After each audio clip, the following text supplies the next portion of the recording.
తమిళసై లాంటి వాళ్ళు మొదట దాసో శ్రవణ్ వాళ్ళని కానీ ఎలా కాదంటారు, తర్వాత కోదండరాం లాంటి వాళ్ళని ఎలా కాదంటారు. ఇప్పుడు ప్రభుత్వం మారిన తర్వాత కొత్త ప్రభుత్వం తాము చేయాలనుకుంటున్న వాళ్ళని కాకుండా గతంలో నిరాకరించి తోసివేయబడిన వాళ్ళని తెచ్చి చేయటం అనేది రాజకీయ వాస్తవికత దాంట్లో ఏమైనా ఉందా? ప్రజల తీర్పు ప్రకారం అది ఉంటుందా?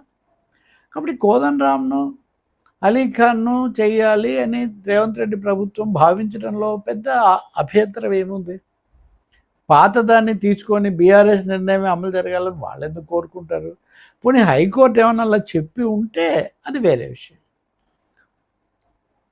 వాళ్ళని కావాలంటే మీరు నామినేట్ చేసుకోవచ్చు. ఇప్పుడు కూడా చెప్తుంది కదా సుప్రీంకోర్టు.